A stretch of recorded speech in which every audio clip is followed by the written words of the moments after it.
सर्वांना नमस्कार. आजच्या व्हिडिओमध्ये आपण इन्फॉर्मेशन टेक्नॉलॉजी या विषयाच्या प्रॅक्टिकल परीक्षेसंबंधित संपूर्ण सविस्तर माहिती पाहणार आहोत. तर IT विषयाची प्रॅक्टिकल एक्झाम ही 20 मार्क्ससाठी घेतली जाते. या परीक्षेसाठी 3 तासांचा कालावधी दिला जातो. या परीक्षेमध्ये तुम्हाला प्रॅक्टिकल्स करून दाखवायचे असतात. आता हे प्रॅक्टिकल्स कसे असतात तर स्किल ओरिएंटेड प्रॅक्टिकल्स असतात. ठीक आहे, म्हणजे ह्याच्यामध्ये प्रोग्राम्स किंवा ऍप्लिकेशन बेस्ड प्रोग्राम्स तुम्हाला रन करून दाखवायचे असतात. आता हे SOP म्हणजे स्किल ओरिएंटेड प्रॅक्टिकल्स म्हणजे काय किंवा ते कुठून दिले जातात, कोणते दिले जातात, तर बघा पूर्ण वर्षभरामध्ये तुम्ही IT विषयाची प्रॅक्टिकल फाईल प्रिपेअर करता किंवा बनवता. आता त्याच्यामध्ये तुम्ही प्रॅक्टिकल्स लिहिलेले आहेत, म्हणजे इव्हन ते प्रॅक्टिकल्स तुम्ही केलेले सुद्धा असतात. ह्या प्रॅक्टिकल्स पैकीच तुम्हाला SOP दिले जातात. आता बघा त्या प्रॅक्टिकल एक्झाम मध्ये तुम्हाला एक क्वेश्चन पेपर दिला जातो आणि त्या क्वेश्चन पेपरला SOP स्लिप बोलतात. आता ह्या SOP स्लिप वरती 2 एक्सपेरिमेंट्स तुम्हाला दिलेले असतात, एक्सपेरिमेंट नंबर 1 आणि एक्सपेरिमेंट नंबर 2. या दोन्ही पैकी तुम्हाला एकच एक्सपेरिमेंट करायचा आहे. ठीक आहे, अटेंड करायचा आहे किंवा सॉल्व्ह करायचा आहे. आता एक्सपेरिमेंट नंबर 1 हे HTML च्या प्रोग्राम वरती असतात आणि एक्सपेरिमेंट नंबर 2 हे HTML सोडून इतर म्हणजे जावास्क्रिप्ट असेल, PHP असेल. आता सायन्सचे विद्यार्थी असतील तर जावास्क्रिप्ट असेल, PHP असेल ह्याचे प्रोग्राम्स असतात. कॉमर्सचे विद्यार्थी असतील तर डिजिटल मार्केटिंग, डेटाबेस किंवा अकाउंटिंग ह्याच्या रिलेटेड प्रोग्राम्स असतात. आणि आर्ट्सचे विद्यार्थी असतील तर HTML च्या व्यतिरिक्त ऑडिओ एडिटिंग, व्हिडिओ एडिटिंग आणि OSM यावरती आधारित तुम्हाला प्रोग्राम्स असतात. हे सगळे प्रोग्राम्स तुम्ही फाईलमध्ये लिहिलेले आहेत. ह्या तुम्ही फाईलमध्ये लिहिलेल्या प्रोग्राम पैकीच तुम्हाला काय करायचे आहेत, प्रोग्राम्स तुम्हाला त्या SOP स्लिप वरती 2 प्रोग्राम्स दिलेले असतात. ठीक आहे, आणि त्या दोन्ही पैकी तुम्हाला एक सॉल्व्ह करायचा आहे. आता तुम्ही हा प्रोग्राम व्यवस्थित जर सॉल्व्ह केला, जसा एक्झामिनरच्या इन्स्ट्रक्शन्स असतील त्या पद्धतीने जर तो तुम्ही सॉल्व्ह केला, जसा एक्सपेक्ट आहे तसा जर तुम्ही केला तर तुम्हाला त्याचे 15 मार्क्स मिळतात. आता तुम्ही म्हणणार की 20 मार्काची प्रॅक्टिकल एक्झाम आहे, मग 15 मार्क्स का? तर बघा आपण ते सुद्धा बघूया. तर स्क्रीनवरती तुम्हाला जनरल इन्स्ट्रक्शन्स दिसतात, त्या थोड्याशा रीड करा. ते रीड केल्यानंतर तुमच्या लक्षात येईल. बघा आता इथं 15 मार्क्स कशासाठी आहेत, तर ही प्रॅक्टिकल एक्झाम तुम्ही व्यवस्थित पूर्ण पार पाडली की त्याच्यासाठी तुम्हाला 15 मार्क्स आहेत. आणि मग उरलेले 5 मार्क्स तुम्हाला तुमचं सर्टिफाईड जर्नल जे असेल, व्यवस्थित लिहिलेलं सर्टिफाईड जर्नल पाहिजे. त्या जर्नलमध्ये मिनिमम 12 प्रॅक्टिकल्स तुम्ही अटेंड केलेले पाहिजेत, म्हणजे लिहिलेले पाहिजेत. व्यवस्थित ते केलेले असतील, व्यवस्थित फाईल असेल तर त्याचे 5 मार्क्स. मग तुम्हाला असे टोटल 20 मार्क्स मिळतात. आता हे जे काही 15 मार्क्स आहेत, त्या 15 मार्क्सचं डिवायडेशन सुद्धा आपण थोडंसं बघूया की कशा पद्धतीने हे 15 मार्क्स तुम्हाला मिळतात आणि ते कशासाठी मिळतात. तर बघा स्वरूप कसं आहे, तुम्ही प्रॅक्टिकल एक्झामला गेल्यानंतर तुम्हाला SOP दिले जाईल, त्याच्यामध्ये 2 एक्सपेरिमेंट असतात, त्यापैकी तुम्हाला एक अटेंड करायचंय. आता तुम्हाला आन्सर शीट दिली जाईल, त्याच्यावरती पहिल्यांदा तुमच्या ज्या काही कॉमन डिटेल्स असतील, मग त्याच्यामध्ये तुमचं सीट नंबर असेल, सब्जेक्ट नेम, कोड, हे ज्या काही गोष्टी असतील त्या फिलअप केल्यानंतर तुम्हाला काय करायचंय, जो एक्सपेरिमेंट जो दिलेला आहे त्याचा जो काही कोड आहे तो लिहायचा आहे. ठीक आहे, कोड असेल किंवा स्टेप्स असतील त्या तुम्हाला तिथं लिहायचे. ते जर तुम्ही व्यवस्थित सुंदर अशा अक्षरात लिहिलं, व्यवस्थित जर त्याचं मांडणी व्यवस्थित केली, व्यवस्थित जर तुम्ही विदाउट मिस्टेक जर तो कोड हँड रिटन कोड लिहिला तर त्याच्यासाठी तुम्हाला 5 मार्क्स आहेत. आता तो लिहिलेला कोड घेऊन परत तुम्हाला काय करायचं आहे, कॉम्प्युटरवरती ऍक्च्युअल टायपिंग करायचं आहे. आणि ते टायपिंग करत असताना प्रिकॉशन घ्यायची, कोणतीही मिस्टेक होणार नाही, सिंटॅक्स एरर होणार नाहीत, अशी प्रिकॉशन घ्यायची. जर व्यवस्थित करेक्ट टायपिंग आणि सिंटॅक्स असेल तर तुम्हाला त्याचे 5 मार्क्स मिळतात. व्यवस्थित टायपिंग केल्यानंतर सिंटॅक्स व्यवस्थित असेल तर त्याचं एक्झिक्युशन म्हणजे आउटपुट पण व्यवस्थित असणार आहे, त्याच्यासाठी तुम्हाला 3 मार्क्स आहेत. आणि हे सगळं झाल्यानंतर तुम्हाला केलेल्या प्रोग्रामची प्रिंट आउट घ्यायची आणि ती तुमच्या आन्सर शीटला जोडायची. मग त्याच्यासाठी तुम्हाला 2 मार्क्स आहेत. असे टोटल 15 मार्क्स आणि सर्टिफाईड जर्नलचे 5 मार्क्स, अशी तुम्हाला 20 मार्क्स या प्रॅक्टिकल एक्झाम साठी दिलेले आहेत. तुम्ही हे सगळं व्यवस्थित केलं तर तुम्हाला 20 पैकी 20 मार्क्स मिळून जातील. ठीक आहे, आता ते मी तुम्हाला SOP बद्दल बोललो की तुम्हाला SOP स्लिप दिली जाते. आता ही SOP स्लिप कशा पद्धतीची असते हे सुद्धा मी तुम्हाला इथं दाखवणार आहे. तर बघा जरा स्क्रीनवरती, इथं स्क्रीनवरती तुम्हाला एक डेमो स्लिप मी इथं दाखवलेली आहे. ह्याच्यामध्ये बघा तुम्हाला वरती इन्स्ट्रक्शन्स दिलेले आहेत, त्याच्यामध्ये एक्सपेरिमेंट नंबर 1, एक्सपेरिमेंट नंबर 2 असे 2 SOP तुम्हाला इथं दिलेले आहेत. हे 2 SOP तुमच्या फाईल मधलेच असतील. आता एक्सपेरिमेंट नंबर तुम्हाला सांगितलं तसं एक्सपेरिमेंट नंबर 1 HTML चे प्रोग्राम्स असतील, ते तिन्ही फॅकल्टीसाठी सेम आहेत. कॉमर्स असेल, आर्ट्स असेल, सायन्स असेल, तिन्ही फॅकल्टीसाठी ते कॉमन आहेत. आणि एक्सपेरिमेंट नंबर 2 आहे ते त्याच्या स्ट्रीम नुसार, म्हणजे JavaScript, PHP, account, database, audio video editing, OSM हे एक्सपेरिमेंट 2 मध्ये येतात. ह्या दोन्हीपैकी तुम्हाला एक करायचं आहे. ठीक आहे. मग प्रत्येकाला वेगवेगळा SOP असेल. मी हा डेमो दाखवले तुम्हाला, हा सगळ्यांना असणार नाही. ठीक आहे, अशा पद्धतीने असणार आहे. मग काहींना इथं कॉलेजचा आहे, काहींना ऑडिओचा असेल, काहींना क्लायंटचा असेल, टुरिस्टचा जो एक प्रोग्राम आहे तो असेल. मग जावास्क्रिप्ट मध्ये हा कलरचा प्रोग्राम आहे, काहींना ओवेल्सचा असेल, PHP मधला वूडचा असेल, काहींना डेटाबेसचा असेल, अकाउंटिंगचा असेल, OSM चा असेल. म्हणजे कसं तुम्हाला जे काही क्वेश्चन स्लिप येईल त्याच्यावरती जसे प्रोग्राम असतील तसे तुम्हाला ते करावे लागतील. तर आता इथं बघा, मी तुम्हाला हे जे काही SOP आहे, ठीक आहे, ते सुद्धा इथे एक्सप्लेन करून सांगतो. म्हणजे काय क्वेश्चन असतात आणि त्याच्यामध्ये तुम्हाला काय करायचं. तर इथं बघा, इथं मी पहिल्यांदा सायन्सचे जे काही प्रॅक्टिकल्स आहेत, 12 प्रॅक्टिकल्स, ते मी तुम्हाला इथे एक्सप्लेन करून सांगतो की क्वेश्चन काय आहे.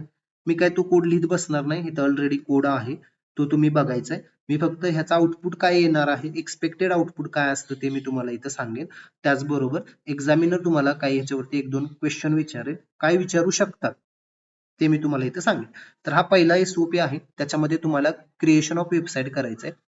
आता हा क्वेश्चन रीड केल्यानंतर असं लक्षात येतंय की एक प्रोफाईल बनवायचं. मग ते कॉलेजचं प्रोफाईल असेल, पर्सनचं प्रोफाईल असेल किंवा एखाद्या कंपनीचं प्रोफाईल तुम्हाला बनवायचं, म्हणजे वेबसाईट बनवायचे. त्याच्यामध्ये 2 पेजेस बनवायचे आहेत. पहिलं index.html चं वेब पेज, दुसरं page2.html. ठीक आहे. index.html मध्ये तुम्हाला काय करायचंय, तर 3 फिजिकल स्टाईल टॅग्स वापरायचे. एक इमेज घ्यायचे, त्या इमेजला अल्टरनेट टेक्स्ट द्यायचंय आणि दुसऱ्या पेजमध्ये तुम्हाला काय करायचंय, तर तिथं फीडबॅक फॉर्म घ्यायचा आहे. आणि हे करत असताना हे दोन्ही फॉर्म तुम्हाला एकमेकाला कनेक्ट करायचे, म्हणजे नेव्हिगेशनल लिंकचा उपयोग करून हे दोन्ही पेज तुम्हाला कनेक्ट करायचे. ठीक आहे. आता इथं बघा, हा कोड खाली तुम्हाला इथं दिलेला आहे. ठीक आहे. हा कोड जर तुम्ही व्यवस्थित नोटपॅड ओपन करून त्याच्यामध्ये लिहिला, व्यवस्थित प्रोग्राम जर तुम्ही सेव्ह केला आणि व्यवस्थित एक्झिक्यूट केला, तर तुम्हाला हा कोड लिहिल्यानंतर आउटपुट जे येणार आहे, एक्सपेक्टेड आउटपुट काय असावं हे मी तुम्हाला इथे दाखवणार आहे. तर हा कोड बघा, व्यवस्थित कोड आहे. जर तुम्ही हा ऍज इट इज लिहिला तरी तुम्हाला व्यवस्थित आउटपुट इथं आलेलं तुम्हाला इथं दिसेल.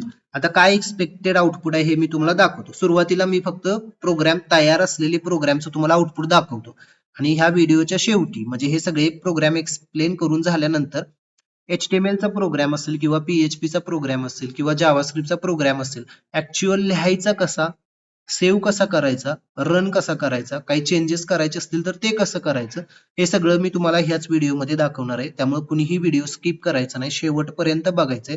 जे विद्यार्थी जॉईन नाहीत त्यांना जॉईन व्हायला लावायचंय, त्यांना त्या व्हिडिओची लिंक पाठवायची. चॅनेलला सबस्क्राईब केलं नसेल तर ते करून घ्यायचंय. ठीक आहे. बघा, आता मी तुम्हाला हा जो काही पहिला क्वेश्चन आहे त्याचा एक्सपेक्टेड जे काय आउटपुट आहे ते इथं मी तुम्हाला दाखवत आहे. तर इथं बघा, मी इथं एक फोल्डर बनवलाय, SOP1 कॉलेज प्रोफाईल. ह्याच्यामध्ये मला त्या प्रोग्रामसाठी लागणारं जे काय मटेरियल आहे, आता लक्षात ठेवायचं, हा प्रोग्राम बनवताना आपल्याला इमेज फाईल लागणार आहे. तर ते इमेज असेल, मग जे काय मटेरियल असेल तुम्हाला त्या एकाच फोल्डरमध्ये ठेवायचं. जिथं तुम्ही हा प्रोग्राम तयार करणार आहात त्याच फोल्डरमध्ये त्या प्रोग्रामसाठी लागणारं सगळं मटेरियल तिथं ठेवायचं आहे. मग इथं इमेज लागली, इमेज, ऑडिओ फाईल्स असतील, व्हिडिओ फाईल्स असतील, जे काही तुम्हाला मटेरियल लागणार आहे ते एकाच फोल्डरमध्ये असलं पाहिजे, एकाच लोकेशनला. हे एक प्रिकॉशन घ्या. आता index.html चा कोड लिहिल्यानंतर बघा, डबल क्लिक करून हा मी प्रोग्राम रन करतो. हे एक्सपेक्टेड आन्सर आहे किंवा आउटपुट आहे. ठीक आहे. index.html आणि हा फीडबॅक म्हणजे page2.html चं हे आउटपुट आहे. हे बघा, इथल्या इथं आपण मूव्ह करू शकतो, एका पेजवरून दुसऱ्या पेजला, दुसऱ्या पेजवरून त्या पेजला. बघा, ठीक आहे. हे हायपरलिंकचा आपण यूज केलेला आहे. आता ह्या प्रोग्राम मध्ये काय केलेलं आहे बघा, तर इथं CSS वापरलेले आहेत. इथं बघा, हा स्टाईल टॅग आहे. ठीक आहे. हा इनलाईन CSS आपण वापरलाय. हे जे कलरचा इफेक्ट किंवा हे जे सगळं तुम्हाला दिसतंय बॅकग्राऊंड कलर वगैरे, हा इनलाईन CSS आपण इथं वापरला. तुम्हाला विचारलं जाऊ शकतो CSS म्हणजे काय, तर कास्केडिंग स्टाईल शीट. ठीक आहे. त्याचे 3 टाइप्स आहेत, इंटरनल CSS, एक्सटर्नल CSS आणि इनलाईन CSS. ठीक आहे. हा मेटा टॅग आहे. मेटा टॅग कशासाठी वापरलाय, तर मेटा टाईपचा जर आपण यूज केला तर आपण ह्याच्यामध्ये ऑथर्स इन्फॉर्मेशन, कॉपीराइट, डिस्क्रिप्शन ह्याच्या डिटेल्स आपण इथं लिहू शकतो. हे प्रोग्रामच्या आउटपुट मध्ये दिसत नाही, तर याचा उपयोग सर्च इंजिन ऑप्टिमायझेशन साठी केला जातो, हे तुम्हाला सांगता आलं पाहिजे. ठीक आहे. त्याच्यानंतर बघा हा व्यवस्थित कोड लिहा. तिथे इमेज इन्सर्ट करण्यासाठी आपण IMG टॅग वापरलेला आहे. हे बघा IMG टॅग आणि हे इमेजचं नाव आहे. SRC मध्ये हे इमेजचं नाव आहे. ह्या नावाची इमेज तुमच्या फोल्डरमध्ये पाहिजे, जी की बघा इथं मी ह्या माझ्या फोल्डरमध्ये इथं ठेवलेली. ठीक आहे. त्याचं विथ एक्सटेन्शन आपण तिथं नाव दिलेलं आहे. त्या 2 हायपरलिंक्स आलेले आहेत. ठीक आहे. त्या हायपरलिंक्स येण्यासाठी आपण इथं ए टॅग वापरलाय. इथं सुद्धा बघा हायपरलिंक्स आहे. ठीक आहे. हायपरलिंक्स म्हणजे काय, हे ह्या पेज वरती क्लिक केलं की हे पेज, ह्या पेज वरती लिंक वरती क्लिक केलं की हे पेज इथं डिस्प्ले होते. ह्याला म्हणायचं हायपरलिंक्स. कशासाठी असतात त्या, तर एका वेब पेज वरून दुसऱ्या वेब पेज वरती मूव्ह करायचं असेल किंवा जम्प करायचं असेल तर तुम्हाला हायपरलिंक इथं यूज करावी लागते. असा हा प्रोग्राम आहे. ठीक आहे. क्वेश्चन नंबर 2 आपण आता बघूया, म्हणजे SOP 2. हा टुरिस्ट प्लेसेसचा आहे. तुम्हाला इथं सरळ सरळ काय सांगितलं की हा जो काही लेआउट आहे असं आउटपुट येणारा प्रोग्राम बनवा. तर ह्याच्यासाठी तुम्हाला ह्या प्रोग्राम मध्ये हा कोड आहे बघा. ह्याच्यामध्ये तुम्हाला इथं इंटरनल CSS चा यूज केलेला तुम्हाला दिसेल. इथं हा जो आपण वापरला इथे इंटरनल CSS आहे. हा सगळा इंटरनल CSS आहे आणि ह्याच्यामध्ये आपण हे बॅकग्राऊंड कलर वगैरे बाकीचे इफेक्ट्स देण्यासाठी आपण त्याचा उपयोग केलाय. मग इथं प्रश्न आला बघा की CSS का वापरायचं आहे आपण, काय होतं CSS ने, तर CSS मुळे आपण काय करू शकतो, आपलं वेब पेज मोर इफेक्टिव्ह बनवू शकतो. मग कलर्स ऍड करू शकतो. ठीक आहे. वेगवेगळ्या प्रॉपर्टीज आहेत CSS चा, त्याचा यूज करून आपण आपलं वेब पेज मोर अट्रॅक्टिव्ह, मोर डिझायनेबल आपण त्याला बनवू शकतो. म्हणून CSS चा यूज करायचा आहे. थोडक्यात आपल्या वेब पेजचा मेकअप करायचा असं लक्षात ठेवा. ठीक आहे. हा कोड बघा, हा कोड ऍज इट इज जर तुम्ही लिहिला तर ह्याचं तुम्हाला आउटपुट, हा जो काही लेआउट दिसतोय अशा पद्धतीने इथं तुम्हाला दिसेल. त्याचं आउटपुट दाखवत नाही कारण इथं आउटपुट दिसतंय तुम्हाला, असं ते दिसणार. हा हे 1 2 3 4 हे डॉट हे आपल्या प्रोग्राम मध्ये आपण कुठं दिलंय का, 1 2 3 4 कुठं तुम्हाला दिसणार नाही. पण ते का आलंय, तर इथं बघा OL टॅग वापरलाय. OL म्हणजे ऑर्डर लिस्ट. OL वापरला की 1 2 3 4 दिसतं. हे लिस्ट आयटमच्या समोर, म्हणजे पुणे, इथं पुणे लिहिले तर पुणेच्या समोर LI आहे का, एक आलेला दिसतोय, खाली त्याच्या समोर 2, तर हे OL मुळे होतं. आणि बाजूला जे डिस्क दिसतंय त्याच्यासाठी आपण इथं UL टॅग यूज केलाय. त्याला म्हणतात अनऑर्डर लिस्ट. ठीक आहे. आउटपुट तुम्हाला त्या पद्धतीने दिसून जाईल. आता तिसरा प्रोग्राम आहे. आता तिसरा आणि चौथा SOP आहे तो सेमच आहे. म्हणजे ह्याच्यामध्ये ऑडिओ आहे, थोडस वरती बघा आता, आणि इथं व्हिडिओ आहे. तर ऑडिओ आणि व्हिडिओ सेमच आहे. प्रोग्राम दोन्ही पण सेमच आहेत. थोडेसे चेंजेस आहेत ते फक्त मी इथं तुम्हाला सांगतो.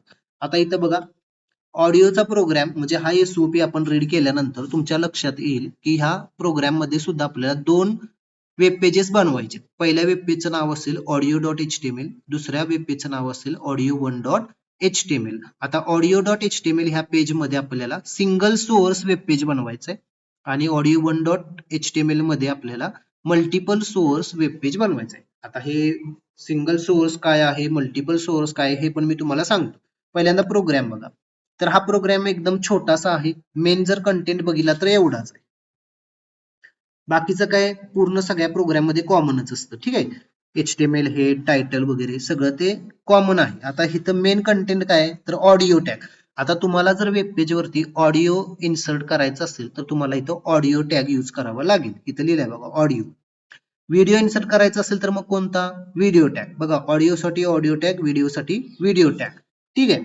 आता त्याच्यामध्ये इथं कंट्रोल्स वापरलाय. कंट्रोल्स काय, हा ऍट्रिब्यूट आहे. हा वापरल्यानंतर काय होतं, तर प्ले बटन, पॉज बटन किंवा साऊंडचं बटन, हे सगळं ह्या कंट्रोल्स मुळे तुम्हाला तिथं दिसतं. ऑटो प्ले म्हणजे काय, हा प्रोग्राम रन केल्यानंतर तो ऑडिओ असेल किंवा व्हिडिओ असेल तो ऑटोमॅटिक प्ले झाला पाहिजे. आपल्याला त्याला प्ले करायची गरज लागली नाही पाहिजे, त्याच्यासाठी ऑटो प्ले. लूप कशासाठी आहे, समजा लूप इज इक्वल टू 2 तुम्ही लिहिलं, 2 लिहिलं तर जो काही ऑडिओ आहे तो 2 टाइम्स प्ले होईल आणि स्टॉप होईल. 3 लिहिलं तर 3 टाइम्स तो प्ले होईल आणि स्टॉप होईल. म्हणजे लूप मुळे काय होतं, तर तिथं तुम्ही जी व्हॅल्यू दिली तितक्या वेळा तो ऑडिओ असेल व्हिडिओ असेल तुम्हाला प्ले करून दिलं जाईल, दाखवलं जातो, मग तो स्टॉप होतो. मग लूप इज इक्वल टू -1 काय इथं दिलेलं आहे, तर एखादा व्हिडिओ असेल ऑडिओ असेल कंटिन्युअसली प्ले करायचं जोपर्यंत तुम्ही स्टॉप म्हणत नाही तोपर्यंत, ते करत नाही तोपर्यंत. तर त्याच्यासाठी तुम्हाला मायनस मध्ये व्हॅल्यू द्यावी लागते, इथं आपण दिलेली. आता त्याच्यानंतर हा सोर्स टॅग वापरलाय बघा इथं. हा सोर्स टॅग कशासाठी आहे, तर आता ठीक आहे, ऑडिओ इन्सर्ट करायचा आहे त्याच्यासाठी ऑडिओ टॅग, पण कोणता ऑडिओ इन्सर्ट करायचा आहे? मग त्याच्यासाठी हा सोर्स टॅग आहे.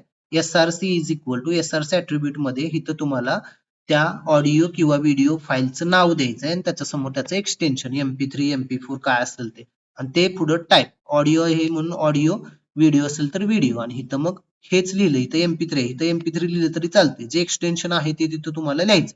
ठीक आहे. आता ह्याच्यामध्ये एकच सोर्स वापरलाय आपण, त्यामुळे ह्याला म्हणायचं सिंगल सोर्स. ठीक आहे. आणि हा बघा आता हा मल्टिपल सोर्स आहे. आता ह्याच्यामध्ये काय मेन कंटेंट एवढाच आहे, हा बाकीचं काही लिहिलं नाही तरी चालेल, पण हा मेन कंटेंट आहे, ह्याला मार्क्स आहेत तुम्हाला.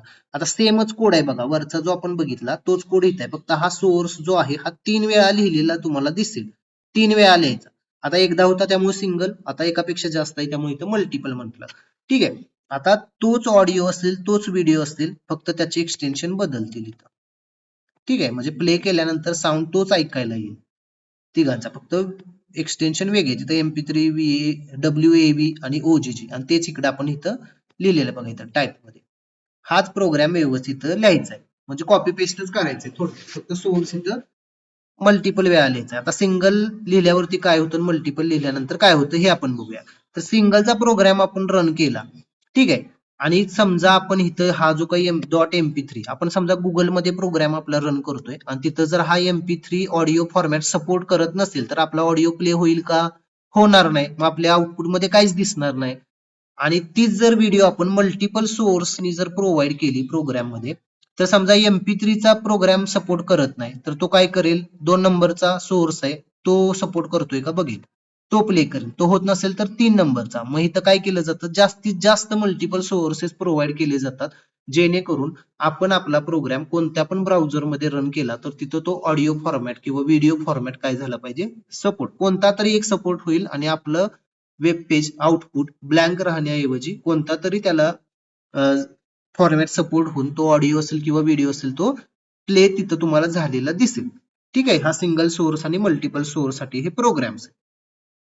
सेम व्हिडिओचा आहे, मी तो एक्सप्लेन करत नाही, फक्त ऑडिओ साठी ऑडिओ आणि व्हिडिओ साठी व्हिडिओ सेमच प्रोग्राम आहे. मी तुम्हाला ह्याचं एक्झाम्पल म्हणजे आउटपुट दाखवतो. इथं बघा, ह्याच्यामध्ये मी इथं बनवलेला आहे ऑडिओ.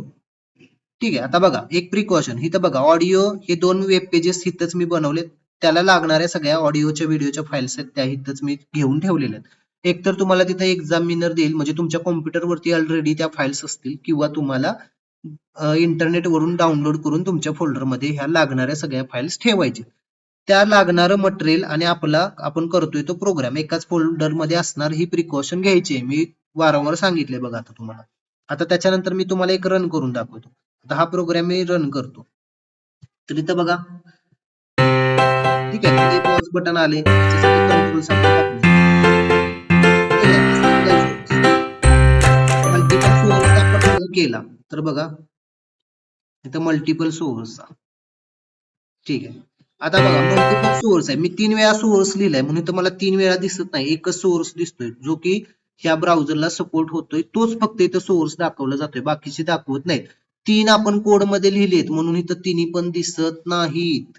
इथं समजा आपण 3 वेळा लिहिले म्हणून इथं 3 दिसत नाहीत, तर या तिन्ही पैकी कोणता सपोर्ट होईल तो तिथं तुम्हाला दिसेल. ठीक आहे, हे पण तुमच्या लक्षात आलं असेल. आता त्याच्यानंतर बघा 5 नंबरचा प्रोग्राम आहे क्लायंट्स अँड इमेज मॅपिंगचा. आता हा इमेज मॅपिंग म्हणजे काय, तर एकच इमेज असते आणि त्याच्यावरती मल्टिपल, त्या इमेजच्या मल्टिपल पार्ट्सला आपण हायपरलिंक देणार आहे. म्हणजे एखादी इमेज आहे आणि त्या इमेजचे वेगवेगळे पार्ट्स आहेत, त्याच्यावरती जर आपण क्लिक केलं तर आपल्याला वेगवेगळ्या वेब पेजेसना व्हिजिट करता येतं. थोडक्यात काय, तर सिंगल इमेज विथ मल्टिपल हायपरलिंक्स असं आपण त्याला म्हणू शकतो. तर हा प्रोग्राम आहे, हा बघा जरासा. तर हा क्लायंट साइड इमेज मॅपिंग आहे. हे कसं ओळखायचं, तर यूज मॅप ऍट्रिब्यूट तुम्हाला त्याच्यामध्ये यूज केलेला दिसेल. कुठं, तर इमेज इन्सर्ट आपण करणार आहे. इमेज मॅपिंग आहे, इमेज तर आपल्याला इन्सर्ट करायचे, त्याच्यासाठी IMG टॅग वापरलाय. ही इमेज आहे, ही इमेज आपण इन्सर्ट करतोय, ते आपल्या प्रोग्राम आपल्या फोल्डर मध्ये पाहिजे. इथे यूज मॅप ऍट्रिब्यूट लिहायचा. यूज मॅप ऍट्रिब्यूट वरून समजतं की हा क्लायंट साइड आहे. इज मॅप असेल तर सर्व्हर साइड आहे, पण आपल्याला स्टडीला यूज मॅप म्हणजे क्लायंट साइड आहे त्यामुळे इथे यूज मॅप येईल. हा टेस्ट, हा हॅश टेस्ट कुठून आला, तर इथं मॅप नेम म्हणजे मॅप टॅग वापरायचे, त्याच्यामध्ये इथं टेस्ट लिहिलाय तोच तिथं लिहायचं. याचा अर्थ आपण मॅपिंगसाठी कोणता मॅप टॅग यूज करतोय इथं, म्हणजे हॅश टेस्ट, म्हणजे टेस्ट नावाचा मॅप आपण यूज करतोय. त्याच्यामध्ये हा एरिया टॅग आहे. आता एरिया कशासाठी, तर मगाशी सांगितलं एक इमेज आहे, त्याच्या मल्टिपल पार्ट्स म्हणजे ठराविक पार्ट्स वरती क्लिक केल्यानंतर ठराविक पार्ट्स, आता तो कोणता पार्ट ते ठरवण्यासाठी हा एरिया टॅग आहे. आता ह्या एरियामध्ये ऍट्रिब्यूट्स आहेत बघा, शेप, म्हणजे जो तुम्ही एरिया घेणार आहे तो कोणत्या शेपचा पाहिजे ते तुम्हाला इथं लिहायचे. त्याच्या 3 व्हॅल्यूज आहेत, ह्याच्यावरती प्रश्न असतील बघा तुम्हाला, परीक्षेत पण असतील फायनल आणि इथं पण. शेपच्या 3 व्हॅल्यूज आहेत, कोणकोणत्या, पॉलिगॉन, सर्कल आणि रेक्टँगल. पॉलिगॉन, सर्कल, रेक्टँगल म्हणजे हे शेप्स आहेत. HREF म्हणजे त्या एरियावरती क्लिक केल्यानंतर कोणत्या पेजला तुम्हाला व्हिजिट करायचंय त्याच्यासाठी इथं त्या प्रोग्रामचं किंवा डायरेक्ट एखादी लिंक तुम्ही देऊ शकता. जसं की इथं दिलेलं आहे बघा, सॉरी, आता इथं लिंक तुम्ही इथं देऊ शकता. आता इथं मी page1.html म्हणजे माझा स्वतः बनवलेला प्रोग्राम आपण देऊ शकतो, किंवा एक्सटर्नल लिंक्स एखाद्या वेबसाईटला व्हिजिट करायचं असेल तर तुम्ही इथं देऊ शकता. ठीक आहे. त्याच्यानंतर क्वाड्स म्हणजे काय आहे, कॉर्डिनेट्स म्हणजे काय, तर एरिया ठीक आहे, पण किती एरिया पाहिजे, त्याचा डिस्टन्स किती आहे, किती साईजचा तो एरिया तुम्हाला पाहिजे क्लिक करण्यासाठी, ते कोऑर्डिनेट्स तुम्हाला द्यायचे. आता पॉलिगॉन साठी 4 किंवा 4 पेक्षा जास्त कोऑर्डिनेट्स तुम्हाला द्यावे लागतात. सर्कल साठी 3 कोऑर्डिनेट्स द्यावे लागतात आणि रेक्टँग्युलर साठी 4 कोऑर्डिनेट्स तुम्हाला द्यावे लागतात. ठीक आहे. हा जर तुम्ही व्यवस्थित कोड केला आणि लिहिला तर तुम्हाला आउटपुट कशा पद्धतीने दिसेल हे मी तुम्हाला इथे दाखवतो. तर बघा, याच्यामध्ये क्लायंट इमेज मॅपिंग, हे तर बघा लागणाऱ्या सगळ्या फाईल्स आहेत, म्हणजे इमेज आहे ते सगळं मी इथं ठेवलेलं आहे. हे page1.html चा प्रोग्राम मी इथंच केलाय. आता क्लायंटचा हा प्रोग्राम मी लिहून रन केला तर मला असं आउटपुट दिसतंय. थोडंसं झूम करतो म्हणजे तुम्हाला व्यवस्थित दिसेल. तर ह्याच्यावरती बघा, मी इमेजेस अशी घेतली की त्याच्यावरती मला इथं शेप्स दिसत, म्हणजे मी तिथं हे क्लिकेबल, मी कुठं पण क्लिक केलं, आता हा माऊसचा पॉइंटर आहे बघा, हा पॉइंटर मी इथं नेला तर ऍरो दिसतोय, पण काही ठराविक स्पेसिफिक भागांवरती नेला की हा ऍरो तुम्हाला हँड मध्ये इथं कन्वर्ट झालेला दिसतोय का, किंवा इथं नेला, इथं नेला किंवा इथं नेला, पण बाजूला नेला की दिसत नाही. आता जिथं हँड मध्ये कन्वर्ट होते याचा अर्थ काय, तर ते तो पार्ट आहे तो काय आहे, क्लिकेबल आहे, म्हणजे आपण त्याच्यावरती क्लिक करू शकतो. आणि हे करण्यासाठीच आपण इमेज मॅपिंग वापरलाय. आता मी काय शब्द वापरला, हे जे पार्ट्स आहेत, पार्ट्स म्हणजे रिजन्स, हे जे काही रिजन्स आहेत कसे आहेत, ते क्लिकेबल आहेत, म्हणजे आपण त्याला क्लिक करू शकतो. मग हे काही क्लिकेबल रिजन्स आहेत त्यांनाच हॉटस्पॉट असं म्हणतात. हा शब्द लक्षात ठेवा, फायनल एक्झाम मध्ये एका मार्कला 100% असणार आणि एक्झामिनर पण तुम्हाला विचारेल की हॉटस्पॉट म्हणजे काय, तर सांगायचं इमेज मॅपिंग करत असताना त्या इमेज वरती जे क्लिकेबल पार्ट्स असतात किंवा क्लिकेबल रिजन्स असतात त्यांना हॉटस्पॉट म्हणतात. आता बघा, हे क्लिकेबल आहे म्हणजे आपण ह्याच्यावरती क्लिक केलं की आपण ठराविक ह्याला काय करू शकतो, व्हिजिट करू शकतो. बघा, आता मी इथं क्लिक केलं तर काय होतंय, page1.html इथं दिसतंय बघा वरती, page1.html च्या वेबसाईटला आपण इथं व्हिजिट केलं, बॅकला जातो, परत इथं क्लिक केलं तर वेगळ्या वेब पेजला, इथं क्लिक केलं की वेगळ्या वेब पेजला, म्हणजे एकच इमेज आहे पण त्या इमेजच्या वेगवेगळ्या पार्ट्स वरती क्लिक करून आपण वेगवेगळ्या साइट्सला, लिंक्सला व्हिजिट करू शकतो. याला म्हणायचं इमेज मॅपिंग. हे आता तुमच्या लक्षात आलं असेल. ठीक आहे. आता इथंपर्यंतचा पार्ट आहे तो सायन्स असेल, कॉमर्स असेल किंवा आर्ट्स असेल ह्यांच्यासाठी कॉमन आहे. आता इथं पुढे बघा, इथून पुढे आहे सायन्सचे जावास्क्रिप्टचे प्रोग्राम्स. आता हा प्रोग्राम, हा क्वेश्चन रीड केल्यानंतर असं लक्षात येते की 2 प्रोग्राम्स तुम्हाला बनवायचे जावास्क्रिप्टचे, colors.html आणि colors1.html चा. आता colors.html चा प्रोग्राम जो बनवायचा त्याच्यामध्ये काय काय एक्सपेक्टेड आहे त्यांना आउटपुट, तर हा व्यवस्थित कोड सगळा तुम्ही लिहिल्यानंतर आउटपुट काय पाहिजे, तर एक पेज पाहिजे, ठीक आहे, वेब पेज, आणि त्याच्यावरती 2 बटन्स पाहिजेत. ठीक आहे, डिस्प्ले मेसेज आणि कलर्स असे 2 बटन्स पाहिजेत. आणि त्या ज्यावेळी तुम्ही त्या बटन वरती, कलरच्या बटन वरती माऊसचा पॉइंटर न्याल किंवा कर्सर न्याल त्यावेळी 7 colours, different 7 colours, background colours display झाले पाहिजेत आणि ठराविक सेकंद नंतर ते चेंज झाले पाहिजेत. ठीक आहे. आणि दुसऱ्या प्रोग्राम मध्ये काय करायचंय, बटन्स नाहीत, डायरेक्ट प्रोग्राम रन केल्या केल्या ते कलर्स तुम्हाला चेंज झालेले दिसले पाहिजेत. तर हा कोड आहे त्याच्यासाठी बघा, हा कोर्स बघा एकदा तुम्ही, व्हिडिओ पॉज करून वगैरे ते हे बघायचं आहे आणि हा प्रोग्राम्स करायचे तुम्ही सगळे. हे व्यवस्थित आहेत एकदम, अगदी नोटपॅड मध्ये तुम्ही आहे असे लिहिलात की आहे असं हे रन होणार आहेत. ठीक आहे. ठीक आहे, हा एकदा मी तुम्हाला कोड दाखवले. आता त्याचं एक्सपेक्टेड आउटपुट पण कसं असलं पाहिजे हे मी तुम्हाला इथं दाखवतो. तर बघा याचं एक्सपेक्टेड आउटपुट कसं असणार आहे. तर इथं मी ऑलरेडी प्रोग्राम करून ठेवलेले आहेत. इथं बघा जावास्क्रिप्टचा कलर्सचे प्रोग्राम इथं 2 आहेत, त्यामुळे मी एक फोल्डर बनवलाय आणि त्याच्यामध्ये टाकलाय. तर पहिला प्रोग्राम colors.html चा हा मी प्रोग्राम रन करतो. तर रन केल्यानंतर बघा इथे 2 बटन्स दिसतात आणि हा माऊसचा पॉइंटर मी ह्याच्यावरती नेला कर्सर की बघा कलर्स इथं वेगवेगळे 7 कलर्स ठराविक सेकंड्स नंतर चेंज होतात. हे एक्सपेक्टेड आउटपुट आहे. हे पहिल्या प्रोग्रामचं त्यामधल्याच. आणि दुसऱ्या प्रोग्राम हा याच्यामध्ये बटन नाही, प्रोग्राम डायरेक्ट रन केल्या हे एक्सपेक्टेड आन्सर किंवा आउटपुट तुम्हाला इथं डिस्प्ले झालं पाहिजे. ठीक आहे, अशा पद्धतीनं. त्याच्यानंतरचा एसओपी आहे तो बघा जावास्क्रिप्टचा ओवेल्सचा आहे. आता तुम्हाला एक्झामिनर विचारेल ओवेल्स म्हणजे काय, कोणकोणते ओवेल्स आहेत. तर हे 5 ओवेल्स आहेत. कोणते इथं दिलेत बघा, AEIOU. हा प्रोग्राम काय आहे, तर हा जावास्क्रिप्टचा पूर्ण कोड व्यवस्थित लिहायचा. ठीक आहे, लिहिल्यानंतर म्हणजे काय करायचं, एक फॉर्म बनवायचे, डिझाईन करायचंय तुम्हाला. त्या फॉर्मच्या साहाय्यानं तुम्हाला युजर कडून एखादी स्ट्रिंग म्हणजे शब्द इनपुट करून घ्यायचा आहे. आणि त्या शब्दामध्ये किती वोवेल्स आहेत म्हणजे हे AEIOU त्या शब्दामध्ये किती वेळा आलेला आहे हे तुम्हाला इथं डिस्प्ले करायचं आहे. तर हा कोड तुम्ही व्यवस्थित लिहिला की एक्सपेक्टेड आउटपुट काय आलं पाहिजे हे इथं आपण बघूया. तर इथं ओवेल्सचा जावास्क्रिप्टचा प्रोग्राम आहे हा. त्याच्यावरती मी डबल क्लिक करून रन करतो. ठीक आहे, बघा इथं मी एखादी स्ट्रिंग पास करतो. इथं मी लिहिलं वेलकम. ठीक आहे, आणि गेट ओवेल्स म्हटलं की इथं बघा ह्याच्यामध्ये EOE म्हणजे 3 ओवेल्स आहेत, तिथं डिस्प्ले करते. आता मी समजा इथं लिहिलं हॅलो, तर किती डिस्प्ले केलं पाहिजे, 2. तर बघा इथं 2 डिस्प्ले करते. हे एक्सपेक्टेड आउटपुट आहे. त्याच्यानंतरचा बघा पॅलिंड्रॉम. आता पॅलिंड्रॉम म्हणजे काय, म्हणजे given string is palindrome or not. Palindrome म्हणजे काय आता ते बघा.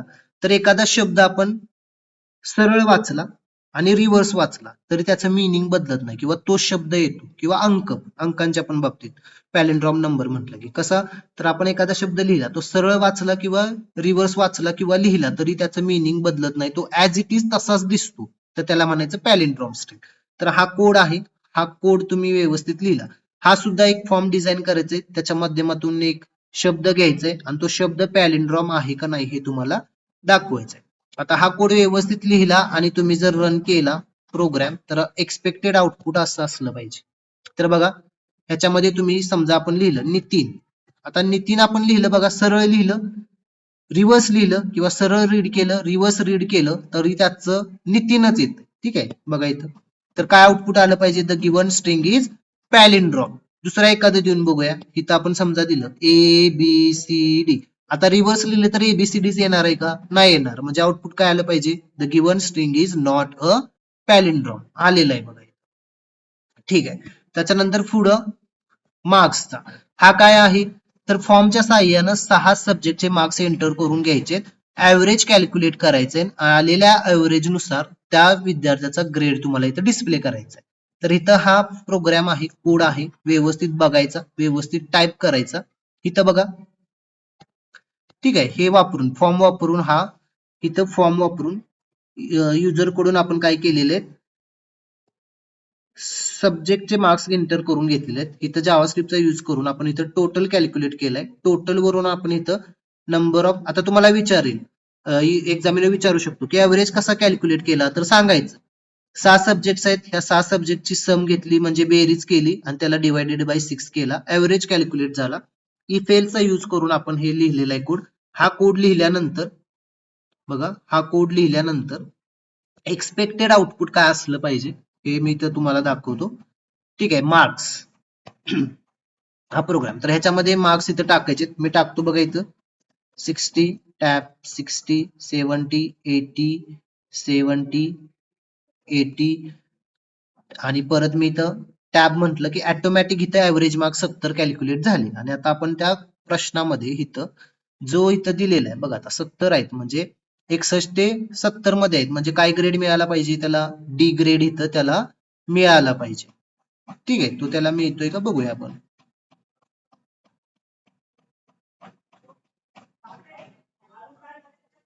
कॅल्क्युलेट वरती क्लिक केलं की बघा ग्रेड डी. अशा पद्धतीने ह्याचा आउटपुट इथं असेल. ठीक आहे. त्याच्यानंतर PHP चे प्रोग्राम्स आहेत. आता इथं o.php सेम प्रोग्राम तुम्हाला करायचा आहे. ठीक आहे. ह्याच्यामध्ये हा प्रोग्राम ऍज इट इज तुम्ही करा. ठीक आहे. इथं युजर कडून तुम्हाला नंबर इनपुट करून घ्यायचा आहे. जर 18 पेक्षा तो कमी असेल, म्हणजे 18 पेक्षा एज कमी असेल तर तो वोटसाठी इलिजिबल नाही असा मेसेज द्यायचा आहे.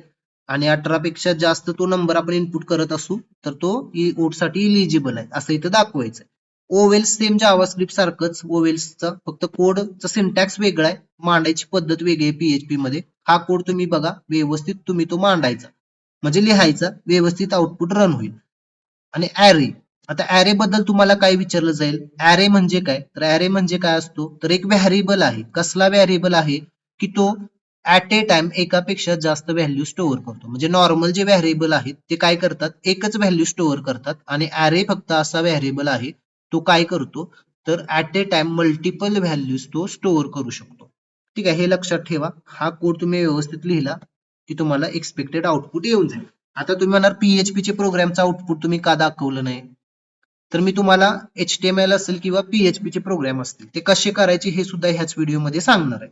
ठीक आहे, ह्याचा आउटपुट आता त्याला झॅम सर्व्हर रन करावा लागतो, त्यामुळे मी तुम्हाला लगेच इथं दाखवलं नाही.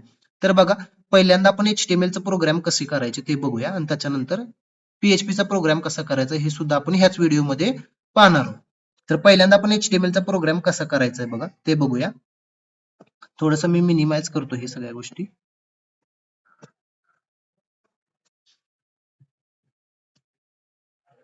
ठीक आहे, आता बघा, तुम्ही एक्झाम हॉलमध्ये गेल्यानंतर तुम्हाला काय करायचं इथं, पहिल्यांदा बघा, तुम्ही तुमचा कॉम्प्युटर चालू केल्यानंतर तुमच्या नावाचा इथं फोल्डर बनवायचा. कसा बनवायचा, तर ह्या डेस्कटॉप वरती तुम्ही राईट क्लिक करायचं. राईट क्लिक केल्यानंतर इथं न्यू फोल्डर, आता या फोल्डरला तुमचा एक्झाम सीट नंबर द्या किंवा तुमचं नेम द्या. इथं आपण दिलं X001111, काय असेल तो आपण द्यायचा.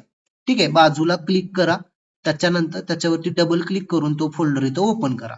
पहिल्यांदा आपण HTML चा प्रोग्राम कसा लिहायचा, HTML असेल किंवा जावास्क्रिप्टचा प्रोग्राम असेल, तो कसा लिहायचा, कसा सेव्ह करायचा आणि कसं त्याचं आउटपुट बघायचं हे बघणार आहोत. तर काय करायचं, इथं राईट क्लिक करा, न्यू टेक्स्ट डॉक्युमेंट. ठीक आहे, इथं परत त्या टेक्स्ट डॉक्युमेंटला डबल क्लिक करून ओपन करा आणि ह्याच्यामध्ये तो प्रोग्राम तुम्हाला इथं लिहायचा आहे. जे प्रोग्राम्स मी तुम्हाला इथं एक्सप्लेन करून सांगितले, जो तुम्हाला SOP येईल त्यामधला ह्यातला जो काही कोड असेल तुम्हाला तो कोड काय करायचं, इथं घ्यायचा आणि तिथं पेस्ट करायचं. आता मी टाईप करत बसत नाही, बराच वेळ जाईल आणि व्हिडिओ सुद्धा मोठा होईल, त्यामुळे मी इथला कोड आहे तो ऍज इट इज इथं कॉपी पेस्ट करून तुम्हाला दाखवतो. ठीक आहे, मी हा कोड कॉपी केला नोटपॅड मध्ये, इथं इथं मी तो आणून इथं पेस्ट केला. ठीक आहे, पण तुम्हाला लिहायचा आहे हा कोड, तुम्ही लिहायचा आहे.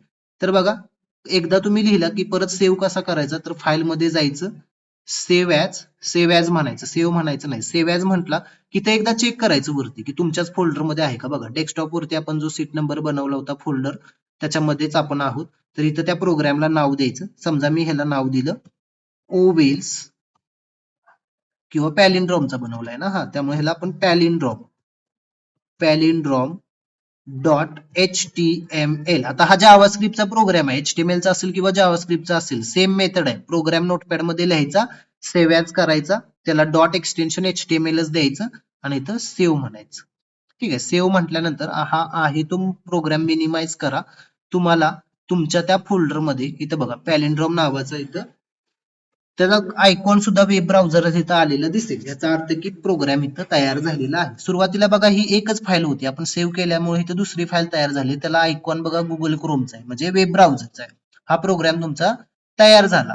ह्याच्यावरती डबल क्लिक करून ओपन करायचा, ह्यालाच म्हणतात एक्झिक्युशन किंवा आउटपुट. आता ह्याच्यामध्ये बघा आपण स्ट्रीम टाकूया नितीन आणि चेक करूया, आलं.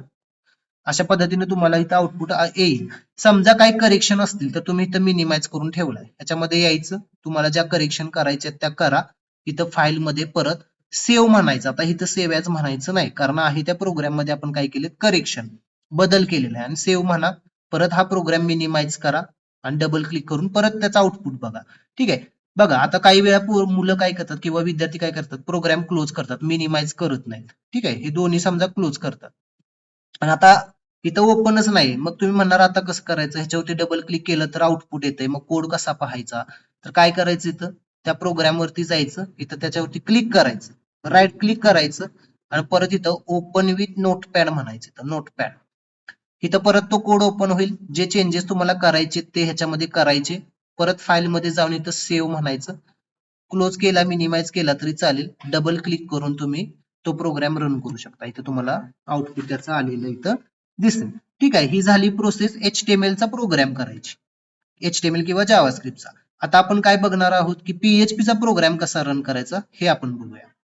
ठीक आहे, तर बघा त्याच्यासाठी तुम्हाला झॅम सर्व्हरची गरज असते. आता झॅम सर्व्हर काय आहे? आता PHP आहे सर्व्हर साइड स्क्रिप्टिंग, त्याच्यासाठी तुम्हाला सर्व्हर लागेल. ऑलरेडी ते सर्व्हर तुमच्या कॉम्प्युटर वरती इन्स्टॉल असणार आहे, नसेल तर डाउनलोड करून इन्स्टॉल करावं लागेल, पण ऑलरेडी असणार. ठीक आहे, तर त्यासाठी तुम्ही काय करायचं, स्टार्ट मेनू मध्ये जायचं. स्टार्ट मेनू मध्ये इथं गेला की इथं झॅम सर्च करायचं. तुम्हाला तिथं फ्रंटला दिसेल, पण ठीक आहे, नसेल तर झॅम सर्च करायचं. त्याच्यानंतर झॅम कंट्रोल पॅनेल इथं तुम्हाला आलेला दिसेल, त्याच्यावरती क्लिक करा. क्लिक केल्यानंतर तुम्हाला असा इंटरफेस येईल, तर स्टार्ट वरती क्लिक करा. इथं ग्रीन मध्ये येईल, इथं रनिंग मध्ये स्टेटस येईल, मग हा मिनिमाइज करून ठेवा. आता काय करायचं, तर दिस पीसी मध्ये किंवा काही ठिकाणी माय कॉम्प्युटर असेल ह्याच्यामध्ये जायचं, डबल क्लिक करून ओपन करा. लोकल डिस्क सी मध्ये जायचं, तो ओपन करायचा. तो ओपन केल्यानंतर तुमचा जो सर्व्हर आहे, मग झॅम्प असेल, वॅम्प असेल, जो काही सर्व्हर आहे त्याचा फोल्डर तुम्हाला इथं दिसेल. त्या फोल्डरला डबल क्लिक करून ओपन करा. तो ओपन केल्यानंतर तुम्हाला htdocs नावाचा एक फोल्डर दिसेल, तो फोल्डर ओपन करा आणि इथं तुम्हाला तो तुमचा प्रोग्राम लिहायचा. इथं बघा मी ऑलरेडी लिहिलेला आहे code.php, ह्याला मी नोटपॅड मध्ये ओपन करतो. आता मी डबल लिहित बसत नाही, फक्त दाखवतो तुम्हाला कसा लिहायचा तो. ओपन विथ नोटपॅड करून मी घेतला इथं. ठीक आहे, इथं हा प्रोग्राम आहे, समजा हा प्रोग्राम आहे. ठीक आहे, म्हणजे इथं तुम्ही राईट क्लिक करून न्यू नोटपॅड घ्या, कसं मगाशी सांगितलं तसं, राईट क्लिक न्यू नोटपॅड. ठीक आहे, नोटपॅड येईल इथं, तो डबल क्लिक करून नोटपॅड ओपन करा. त्याच्यामध्ये तो तुम्हाला जो प्रोग्राम आहे त्याचा कोड इथं लिहा. लिहिल्यानंतर फाईल मध्ये जावा, सेम मेथड आहे. फाईल मध्ये गेल्यावर सेव्ह ॲज म्हणा. फक्त इथं काय करायचंय, तर ते नाव देत असताना डबल कोटेशन मध्ये तुम्हाला नाव इथं द्यायचं, नेम देत असताना. बघा नेम, ह्या प्रोग्रामला आपण इथं ऑलरेडी आहे oat.php चा, त्यामुळे ह्याला आपण oat1.php असं नाव देऊया. आणि आणि मी म्हटलं इथं सेव्ह. सेव्ह म्हटल्यानंतर इथं तुम्हाला oat1.php दिसेल. आता रन करत असताना ह्याच्यावरती डबल क्लिक करून तो प्रोग्राम रन होत नाही. त्याच्यासाठी बघा इथं आपण सर्व्हर ऍक्टिव्हेट करून इथं ठेवलेलं आहे. त्याच्यानंतर काय करायचं, गुगल क्रोम ओपन करायचा. गुगल क्रोम ओपन केल्यानंतर इथं तुम्हाला हे टाईप करायचं http, त्याच्यानंतर double slash local host slash तुमच्या प्रोग्रामचं नाव जे काय आहे ते. आता आपण काय केलंय, oat1.php ते द्यायचं आणि मग इथं एंटर म्हणायचं. एंटर म्हणलं की तुम्हाला इथं तुमच्या प्रोग्रामचं आउटपुट आलेलं इथं दिसेल. बघा इथं मी काय टाकतो, आता 2 टाकतो. आता 2 ही संख्या काय 18 पेक्षा लहान आहे, म्हणजे तो ओट साठी इलिजिबल आहे का, नाही. तर बघा your age is not eligible for vote. समजा इथं मी 20 टाकलं, ठीक आहे, 20 टाकून सबमिट म्हटलं, तर इथं बघा इलिजिबल फॉर वोट. म्हणजे अशा पद्धतीनं तुम्हाला PHP चे प्रोग्राम्स इथं रन करायचे. ठीक आहे, आता हे तुमच्या व्यवस्थित लक्षात आलं असेल. पुन्हा पुन्हा व्हिडिओ बघा, म्हणजे तुम्हाला ते व्यवस्थित लक्षात येईल. ठीक आहे, तर HTML चा प्रोग्राम कसा सेव्ह करायचा परत एकदा ऐका. काय करायचं, तुम्ही इथं आल्या आल्या म्हणजे तुमच्या कॉम्प्युटरवरती तुम्ही काय करायचंय, तर एक्झाम हॉल मध्ये गेल्यानंतर कॉम्प्युटर ऑन करायचा. राईट क्लिक करून डेस्कटॉपला राईट क्लिक करून न्यू फोल्डर, फोल्डरला नाव द्या तुमचा सीट नंबर, तो डबल क्लिक करून ओपन करा. त्याच्यामध्ये राईट क्लिक करून नोटपॅड घ्या. ठीक आहे, नोटपॅड म्हणजे टेक्स्ट डॉक्युमेंट, त्याच्यामध्ये प्रोग्राम लिहा. लिहिल्यानंतर समजा प्रोग्राम लिहिला की फाईल मध्ये जावा. फाईल मध्ये जाऊन सेव्ह ॲज म्हणा. इथं प्रोग्रामचं नाव with dot HTML extension save म्हणा. HTML आणि जावास्क्रिप्टचा प्रोग्राम तुमचा इथं होऊन जाईल. रन करण्यासाठी झालेल्या फाईलवरती डबल क्लिक करून ती फाईल रन करा. आलेल्या प्रोग्राम मध्ये चेंजेस करायचे असतील तर राईट क्लिक करून त्या फाईलला ओपन विथ नोटपॅड करा. तुम्हाला तो कोड ओपन होईल आणि तुम्ही त्याच्यामध्ये चेंजेस करून सेव्ह करा. PHP साठी काय करायचंय, दिस पीसी मध्ये जाऊन लोकल डिस्क सी मध्ये जाऊन तुमचा सर्व्हर झॅम्प वॅम्प जो असेल तो ओपन करा. त्याच्यामध्ये htdocs नावाचा फोल्डर, त्याच्यामध्ये इथं तो नोटपॅड ओपन करून त्यामध्ये प्रोग्राम लिहा.